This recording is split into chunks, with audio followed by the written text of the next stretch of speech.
Selamat datang di Podium Podcast Holy Stadium bersama Pastor Tina Agung Purnomo. Hidup yang diubahkan akan mengubahkan kehidupan orang lain. Narasumber kita kali ini adalah Bapak Fandi, founder dari The School of Life. Bagaimana kisah kehidupan beliau? Mari kita saksikan. Silahkan like, comment, and share bila Anda diberkati dengan tayangan ini. Dan subscribe untuk update video terbaru. Halo, hari ini kita bertemu dengan saya, Pastor Tina Astari atau Tina Agung Purnomo, dan saya ada tamu hari ini. Tamu saya adalah Pak Fandi. Pak Fandi ini dia mempunyai satu komunitas, di mana komunitasnya ini unik, isinya orang-orang yang gak waras semuanya, ya, ODGJ ya, dengan gangguan jiwa, orang dengan gangguan jiwa. Dan banyak sisi menarik yang saya ingin tahu dari Pak Fandi ini. Salah satunya adalah saya masih ingat saya ketemu dengan Pak Fandi pada waktu itu dia masih belum menikah, ya. Kita ada Paskah bersama di perumahan rumah saya, dan disitulah dia hadir. Saya ingat banget itu karena itu adalah anak-anak muda yang hadir, dan salah satunya ini Pak Fandi. Dan akhirnya sampai sekarang saya mengenal beliau. Nah, di sini menariknya adalah beliau juga mempunyai TSOL, ya. Apa itunya? TSOL? The School of Life. The School of Life, ya betul, The School of Life. Jadi itu menampung akan orang-orang yang memang skrupnya kurang kencang sedikit, ya itu ya. Jadi kadarnya itu kadar minim sekali gitu. Tapi kita mau lihat kenapa dia bisa mengasihi orang-orang seperti itu, ya. Dan saya ingat pada waktu itu masih di bawah gereja kita, gereja GKI Injil Kerajaan, dan akhirnya tidak bisa lagi dibawa ke gereja setiap minggu. Ini orang-orang ini harus dikhususkan sendiri sama Pak Fandi. Yang terjadi adalah waktu ibadah, jemaat lagi menyembah Tuhan gitu ya, tiba-tiba ada sandal lewat. Tiba-tiba ada sepatu lewat. Dilemparkan dari atas karena anak-anak yang dibawa Pak Fandi ini dikumpulkan di atas untuk mendengarkan khotbah.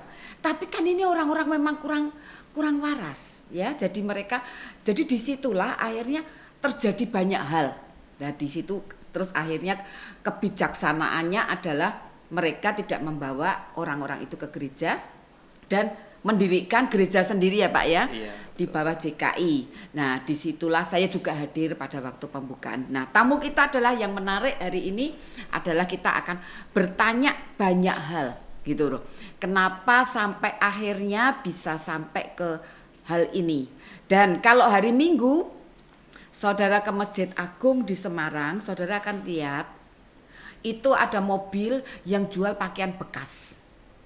Nah itu adalah grup dari Pak Fandi ini. Mereka menjual pakaian-pakaian bekas di daerah Masjid Agung Semarang sana. Ya, cukup menarik kita hari ini kita akan bertanya. Gini Pak Fandi, saya pengen tahu. Dulu kan kita ketemunya waktu Pak Fandi masih muda banget ya. Masih waktu itu masih mungkin youth ya itu youth, ya. Coba apa yang terjadi setelah itu? Kenapa sampai akhirnya dari anak muda ini sampai akhirnya perjalanannya bisa sampai kepada mengurusi orang-orang dengan gangguan jiwa? Nah, ya. Oke, saya masih ingat segar di ingatan saya malam itu memang kami sekelompok anak muda ikut acara Paskah ya Pastor Ya, waktu itu Paskah. di perumahan tempat Pastor berdomisili dan ya sebetulnya seperti selayaknya anak muda saya ngalami lahir baru berapi-api di dalam Tuhan dan saya punya cita-cita sih sebetulnya waktu umur belasan itu saya memang nggak pengen nikah Pastor waktu itu. Kenapa Pak? Saya punya cita-cita jadi ilmuwan. Anak kecil tuh semua pengennya tuh jadi manten nanti kalau besar. Nah kecuali saya, saya pengen jadi profesor waktu itu. Karena saya pikir mungkin agak-agak aneh, agak punya kecenderungan misoginis, alias nggak suka sama perempuan. Kan saya pikir perempuan itu makhluk lemah. Maaf loh itu menurut saya waktu itu ya, dikit-dikit nangis, baperan, Wah, saya seumur hidup ngurusin orang baper kan repot gitu loh. Saya pikir sudahlah, saya abdikan hidup saya, kebetulan saya suka memang belajar. Jadi saya fokus sekolah, saya nabung supaya saya bisa studi lanjut, dan saya nggak mikir pengen merit. Tapi kalau suka dengan lawan jenis wajar lah, karena waktu itu saya sempat kerja juga di beberapa perusahaan, ada teman perempuan yang dekat tapi tidak bersit sedikit pun pengen merit. Karena yang kedua merit juga berat di ongkos Pastor waktu itu. Saya laki-laki ya ngongkosin semua. Pelit deh sebenarnya intinya itu. Cuman memang nggak ada keinginan menikah. Sampai suatu hari saya malam juga pelayanan di Radio Rema waktu itu. Kemudian salah seorang rekan atasan kami memperkenalkan dengan seorang calon penyiar baru. Namanya Priscilla, panggilannya Priska. Dia seorang tunanetra total. Ya saya dikenalkan biasa saja karena waktu itu hendak di pairing, hendak di penyiar tandem dengan saya. Cuman ada yang aneh Pastor, waktu saya dikenalkan, saya ingat setupnya itu di depan sofa warna hijau, saya dikenalkan jabat tangan seperti biasa. Tiba-tiba ada impresi kuat di hati saya nggak bisa bohong sampai hari ini. Itu impresi kuat dan seperti berkata, ini loh jodohmu. Tapi dengan urutan tata bahasanya, inilah tulang dari tulangmu. Nah saya kan kaget. Lu tulang belulang. Jadi waktu salaman apa? itu ada setrumnya ya Pak ya? Ada setrumnya. Cuman kan saya tepis-tepis. Saya tepis, saya nggak pengen merit dan sebagainya. Cuman tuh tambah hari tambah kuat. Dan akhirnya ya karena saya tahu, wah ini kelihatannya Tuhan bikin pembelokan ini. Nah, saya nyatakan cinta saya dengan harapan ditolak. Orang biasanya kalau menyatakan cinta kan diterima. Saya pikir biar ditolak. Sekali lagi tidak karena orang bilang dia punya kekurangan, tapi di mata saya sejak pertama bertemu, Priska seorang yang sempurna, walaupun nggak bisa lihat. Bahasanya gimana ya, gampang. Auranya itu terasa nih beda perempuan ini. Dan saya pikir semoga ditolak dan semoga tidak jadi. Nah, saya ingat saya menyatakan cinta di sebuah resto waralaba dengan voucher gratis. Pastor waktu kan pelit saya waktu itu. Kalau nggak gratisan saya nggak mau. Dengan harapan ditolak dan ini aneh yang terjadi, tiba-tiba diterima. Saya ngomongnya waktu itu tidak pacaran tapi karena rame saya coba pakai bahasa lain waktu itu. Saya pengen jadi suami kamu. Dengan harapan ditolak lah gitu loh. Dia terima, tapi wajahnya aneh. Belakangan dia cerita, aku nerima tuh terpaksa juga sebetulnya. Karena harusnya aku juga gak mau nerima. Karena waktu itu dia habis putus dengan pacarnya. Setelah pacaran 4 tahun, pacarnya bilang bahwa gak bisa terima kondisinya yang buta. Jadi ini mungkin ada rasa traumatik ya. Dia berpikir saya juga seperti laki-laki yang lain. Cuman dalam hati kan tidak semua laki-laki kayak gitu, seperti lagunya Meggy Z kan kayak gitu. Nah akhirnya singkat cerita jadilah kami sepasang kekasih dan dia sudah warning ke saya, kita trial dulu ya. Jadi kayak mau beli produk apa trial dulu gitu loh. Karena kan kamu belum tahu saya. Itu Priska itu memang nggak bisa melihat itu dari kecil. Sejak dari lahir ya. Jadi memang nggak bisa lihat dunia. Dan yang bikin saya shock sebetulnya karena Priska punya pelayanan yang aneh waktu itu Pastor. Waktu itu sudah melayani? Sudah mulai melayani, dia di Semarang, dia kos.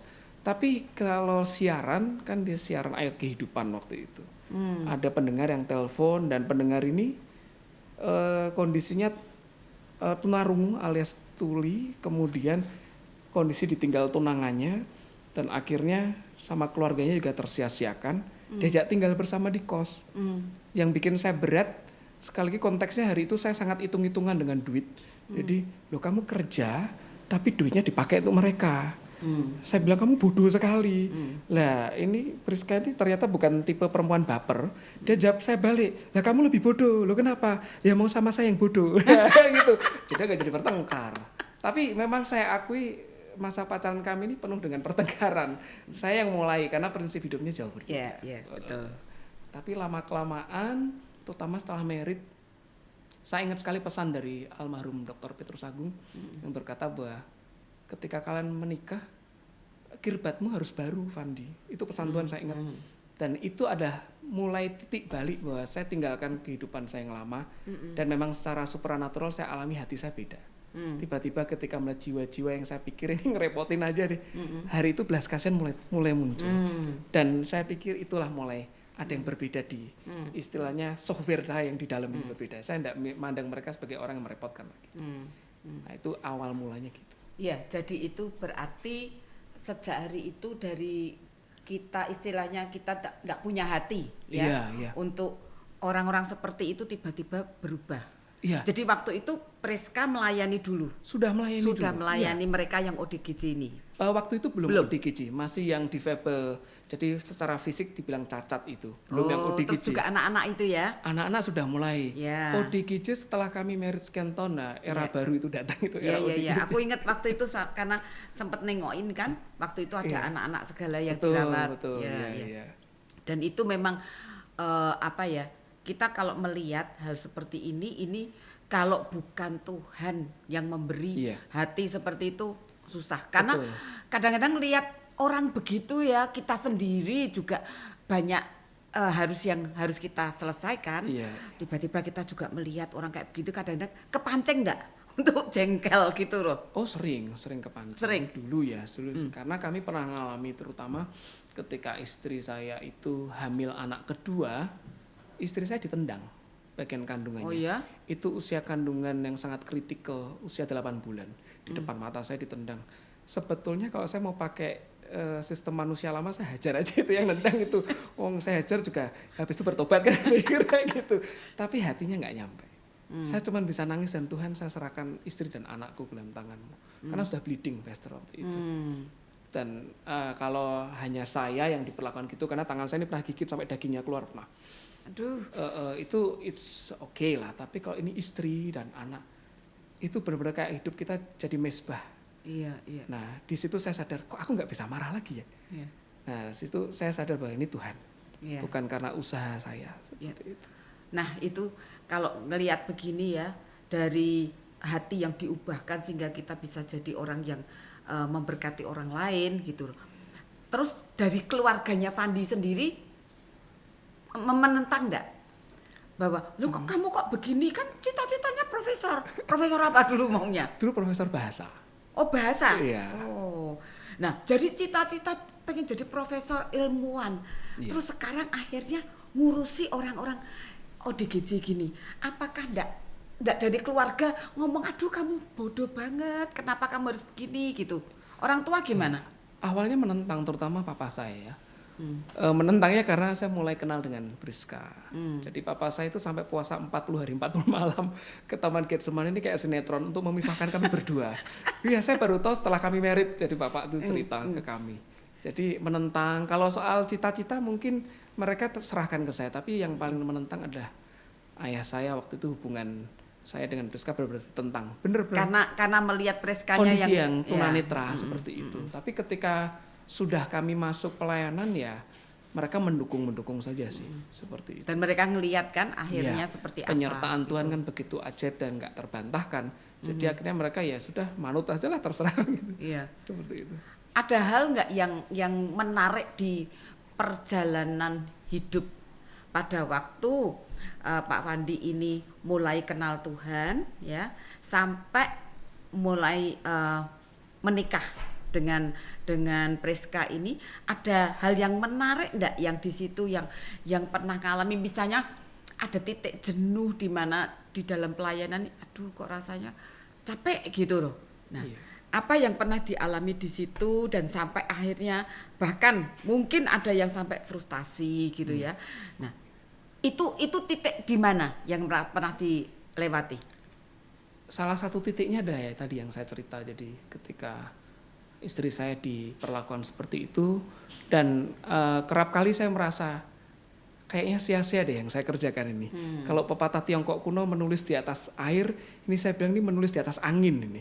Karena kelihatannya tiap hari didoakan, dibacain firman, nanti dibacain firman, disobek firmannya, dimakan halaman Alkitab. Ini ngalahin Nabi Yeremia, saya pikir gitu. Terus dimakan beneran? Ganti kunyah-kunyah disemburin lagi habis itu. Tiap hari seperti itu, saya pikir Tuhan engkau kan maha kuasa, buat engkau tinggal jentiin aja sembuh. Tapi kenyataan yang kami alami, bahkan sampai hari terakhir mereka di dunia ini, kelihatannya kok nggak berubah. Sehingga saya pernah ngobrol aja dengan istri saya, kok sepertinya sia-sia ya yang aku kerjain, bukan kita kerjain. Kalau istri saya sih pasrah bulat sama Tuhan. Karena waktu itu saya masih pakai pikiran dan logika.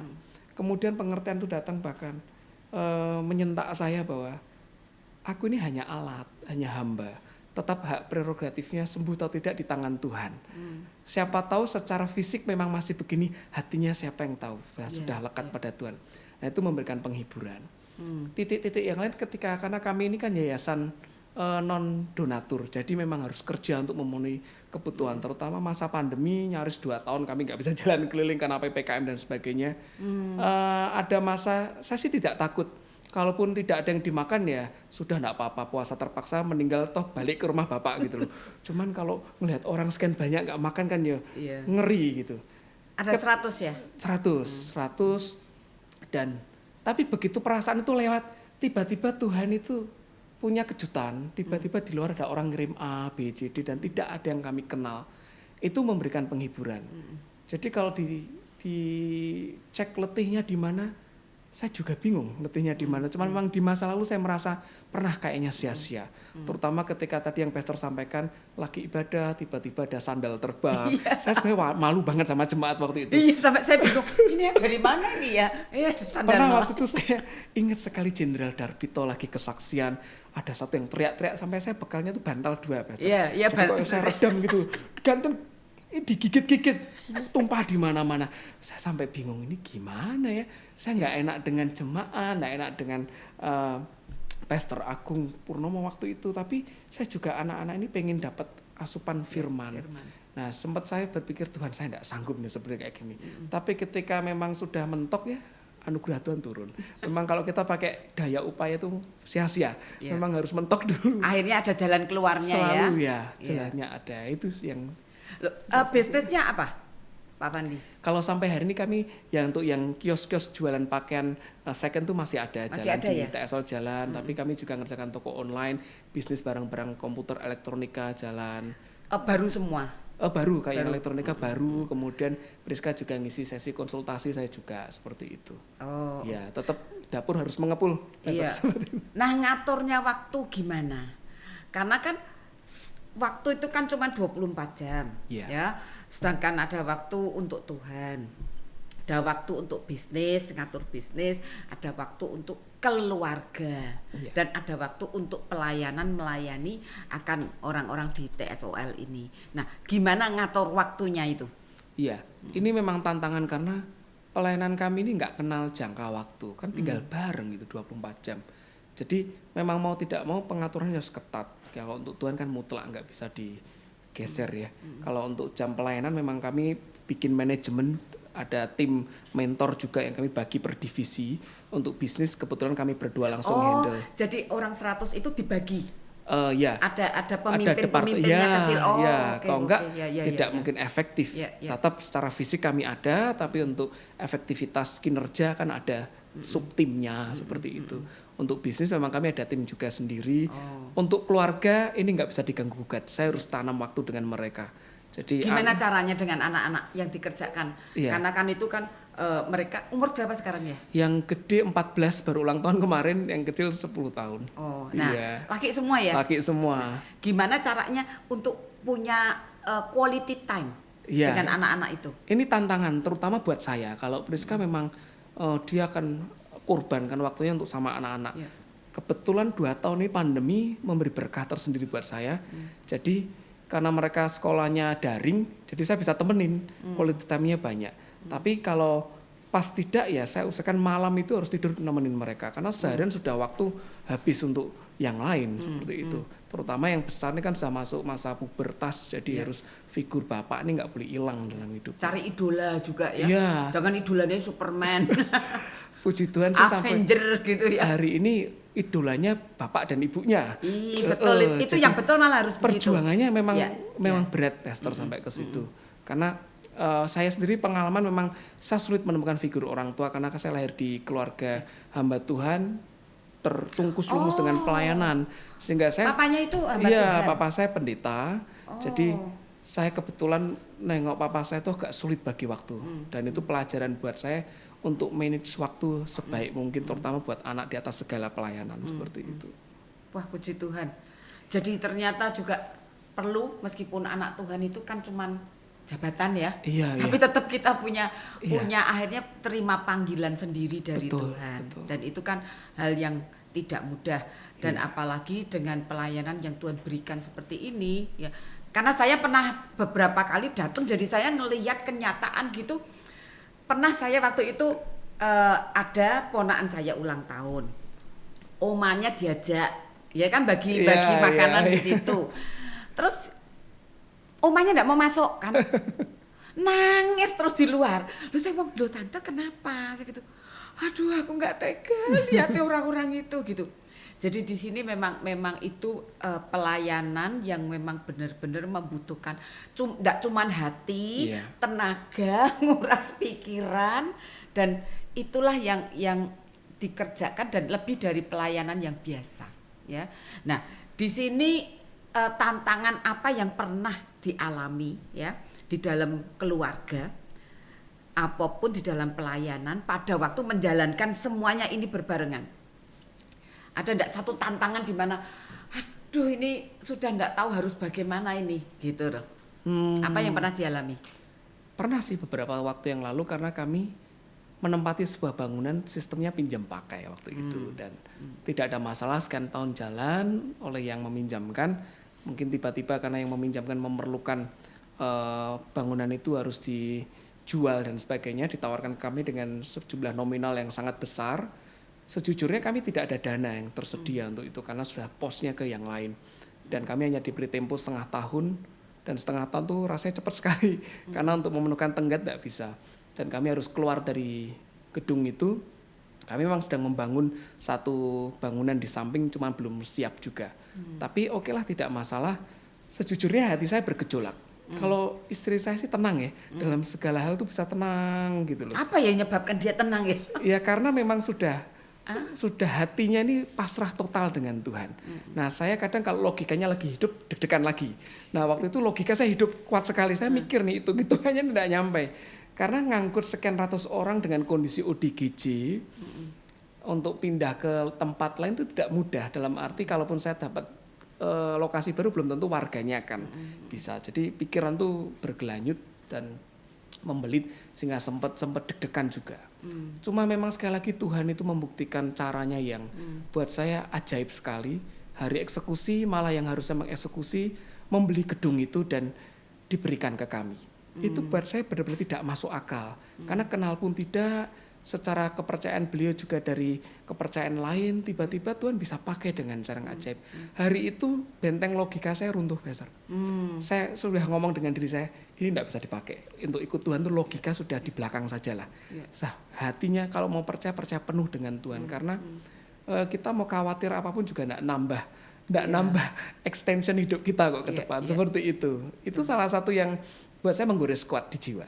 Seperti itu. Iya, jadi memang akhirnya punya pengalaman pribadi ya, di mana logika kita itu tidak bisa dipakai. Macet sudah, bisa, malah nggak boleh dipakai lagi saya pikir. Iya. Nah itulah memang iman percaya itu kalau kita gunakan di dalam kehidupan kita ya jadi kenyataan. Iya. Tapi kalau iman percaya hanya sebatas iman percaya cuman sekedar omongan dan pengertian tidak dikerjakan, tidak akan jadi kenyataan apapun juga. Betul. Ya jadi ini hal yang luar biasa. Nah, di sini kita bisa melihat dari seorang Fandi yang punya cita-cita menjadi ilmuwan sampai akhirnya dirubah hatinya oleh Tuhan. Dan bagaimana perubahan sampai akhirnya kok bisa ke ODGJ gitu loh. Nah, itu dari mana? Itu juga organik kelihatannya, Pastor. Karena kami tidak pernah memposisikan diri nerima kualifikasi tertentu. Hanya ini kualifikasinya mereka yang terbuang. Iya, dulu saya ingat saya itu enggak ada ODGJ. Iya. Masih anak-anak, terus anak-anak yang terbuang gitu. Terus kok bisa tiba-tiba sampai berubah ke jadi ODGJ? Iya, karena ternyata ODGJ juga dibuang. Jadi tempat kami bukan penampungan atau penitipan semata. Tapi pertama kali menemukan orang itu di mana? Itu ada yang menyerahkan. Jadi orang di pinggir jalan diserahkan ke beberapa panti juga mungkin karena penuh kuotanya atau ke Dinsos juga kebetulan penuh, udah ditaruh ke tempat kami. Kami bingung gimana nangani orang ODGJ ya. Ya sudahlah kita babat alas istilahnya. Sudah kita tetap bacain firman, yaitu diludahin, terus kita ajak berdoa malah dia keliling-keliling telanjang dan sebagainya. Oh ya? Iya, Jadi akhirnya karena mungkin mulut ke mulut, oh ini ODGJ bisa masuk situ aja semua, sehingga akhirnya trennya berubah. Jadi ODGJ, bahkan dari kalangan pemerintah menyebut School of Life itu sebagai panti ODGJ. Iya, tapi malah itu menarik karena tetap yang namanya naluri ilmuwan itu muncul di dalam diri saya, sehingga akhirnya dari merawat orang-orang ini saya melahirkan beberapa teori dalam dunia ilmu pengetahuan soal ODGJ, komunikasi dengan ODGJ Apa dan yang sebagainya. teorinya yang muncul? Salah satunya tetap hati itu di atas pikiran. Kalau kita berkomunikasi dengan hati, orang-orang yang disebut ODGJ pun mereka akan nyambung di titik tertentu. Yeah. Dan ini memang terbukti. 8 tahun saya bikin penelitian dengan ini dan memang manjur itu. Minimal di TSOL manjur semua. Kalau di luar kan belum teruji. Jadi nomor 1 hati ya? Hati. Mereka bisa membedakan pastor yang tulus dan atau kita sekadar pencitraan bisa. Ada radarnya mereka itu. Ada radarnya. Apa yang terlihat di situ? Misalnya? Nanti yang paling terlihat adalah sikap agresif mereka. Kemudian bahkan ODGJ pun bisa respect dengan lawan bicaranya. Iya loh, waktu saya ke sana tak ajakin ngomong, saya ndak lihat mereka yang bereaksi begitu loh. Iya.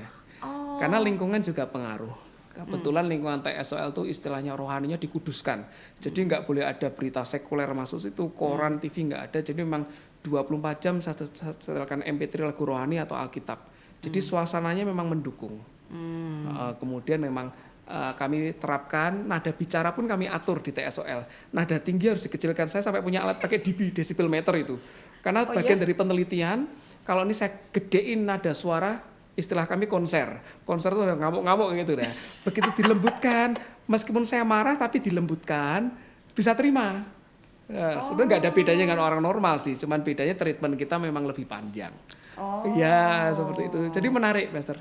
Jadi berarti kita pun sendiri akhirnya juga banyak berubah ya. Iya, karena melayani mereka. Betul, itu Tuhan kerennya di situ. Jadi tidak hanya mengubah subjeknya, tapi para pelaku pengabdi pelayanan juga diubah. Karena memang saya pernah dengar, kalau kita mau bertumbuh ya di dalam iman kita, ya kita caranya adalah melayani.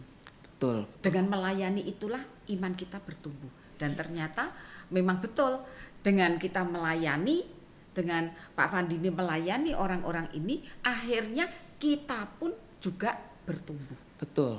Kita sendiri bertumbuh itu bukan berarti cuma pengetahuan yang nambah, tapi kitanya juga karakter kita diubah gitu ya. Kita dari orang yang maunya cepat, akhirnya harus memperlambat.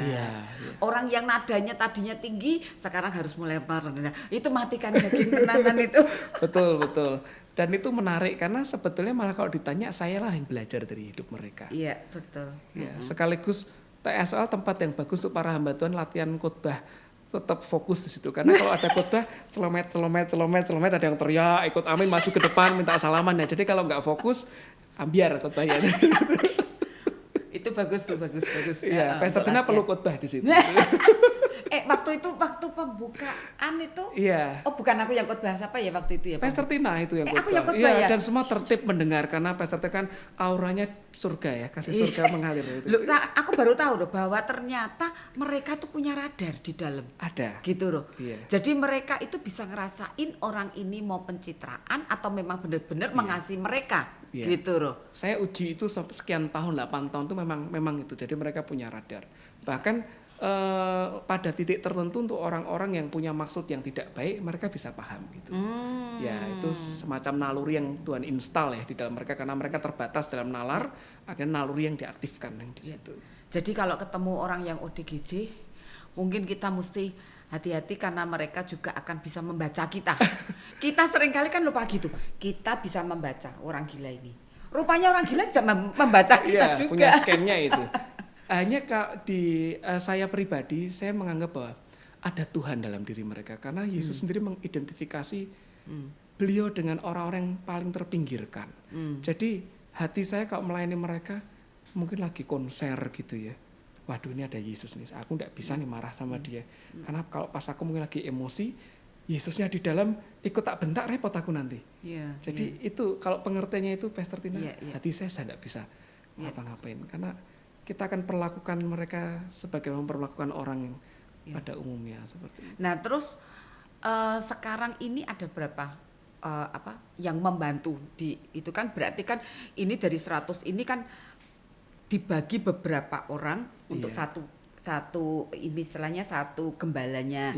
Berapa orang, ada satu gembala, ada berapa sekarang? Ada 6 mentor, tapi dari mereka ini yang teman-teman istilah kami itu disciple atau murid, mereka sudah ada yang bisa naik grade-nya jadi asisten mentor, sudah ada 10 orang. Jadi 16 orang ini menggembalakan teman-temannya yang lain.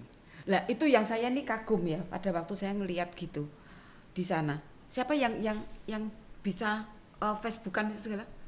Namanya siapa? Yang ada Mbak Kus Staff, itu. enggak yang laki, masih muda. Siapa ya? Tunanetra. Tunanetra. Oh dulu ada, tapi sudah keluar itu. Nah, itu ya? saya nih bingung. Dia enggak bisa lihat tapi bisa Facebookan. Iya. Bisa medsos. Buat saya bingung, ternyata emang ada alatnya ya, sehingga sebetulnya nggak usah alat itu khusus. apa? Jadi gadgetnya Pastor pun bisa tinggal dinyalakan aksesibilitasnya, dinyalakan suaranya. Jadi untuk kita orang normal pun kalau malas natap layar kita sentuh aja, nanti dia kan bacain buat kita. Nah itu kuncinya di situ saja. Tinggal sabar atau enggak tunanetranya itu belajar mendengar. Lah mereka kalau ngetek jawabnya pakai apa? Ya nanti tutsnya kan bunyi, Pastor. Kalau kita lama-lama kan apal titik koordinatnya. Kita ngetik yang mana. Ya gitu. itu teknologi itu sudah lama sebetulnya, saat tahun 80 dikembangkan. Nah kalau Steve pakai Jobs. HP juga bisa? Sama. Malah sekarang lebih gampang lagi. Cuman untuk merek tertentu memang lebih kompatibel ya, lebih tepat seperti itu. Oke, jadi di sini kita melihat ya sebuah hati itu ternyata bisa berubah. Ya. Dan juga hati kita ini pada waktu kita ini mempunyai cita-cita ya, yang kita cita-citakan, tapi akhirnya dirubah oleh Tuhan, itu dimulainya dengan hati. Dan memang kalau ingat Pak Petrus Agung itu lebih banyak membahas tentang hati. Ya, bagaimana kita harus berjalan dengan hati, melayani dengan hati. Kita jangan berpikir dengan pikiran. Karena kita berpikir dengan pikiran terus nggak nyampe-nyampe. Kita harus dengan hati kita berjalan, dan itulah dengan iman. Di sini memang tak lihat pagi hari ini kita bisa melihat bagaimana yang namanya hati ya bisa dirubah Tuhan. Tapi yang kedua juga kita lihat siapapun orang, termasuk sampai orang yang mengalami ODGJ pun dia juga mempunyai hati. Jangan sampai kita memperlakukan mereka dengan kasar, dengan ini, karena mereka akan menolak kita. Mereka akan tahu bahwa kita ini mempunyai hati yang ketus, yang menganggap remeh mereka juga akan bisa membaca. Jadi ini luar biasa sekali, karena akhirnya kita bisa menemukan hati ya yang diubah oleh Tuhan, dan kita juga bisa melihat bagaimana setiap orang itu mempunyai hati ya. Di sini saya belajar banyak dari apa yang disampaikan Pak Fandi. Ini juga dia dosen dari tempat saya kuliah pasca sarjana, dan saya ingat saya melihat dia membagikan ilmunya itu, saya juga ini luar biasa tentang komunikasi, dan itu membuat saya semakin melihat bagaimana Tuhan itu memimpin hidup Pak Fandi ini ya, dari tidak ada apa-apa, punya cita-cita yang berbeda, sampai akhirnya dia boleh melayani akan orang-orang ODGJ. Ya itulah. Terima kasih Pak Fandi untuk pertemuannya. Saya mendapat berkat banyak. Tuhan Yesus memberkati. Amin. Terima kasih. Perjumpaan pribadi dengan Tuhan menghasilkan transformasi hati yang baru, sehingga kehidupan yang kita miliki bukan hanya untuk diri kita sendiri, melainkan juga untuk memberi arti bagi kehidupan orang lain. Sebab kita dipanggil untuk menjadi berkat, bukan hanya untuk menikmati berkat. Bagaimana dengan hidup kita? Apakah kita sudah menjadi berkat dan memberi arti bagi kehidupan orang lain di sekitar kita?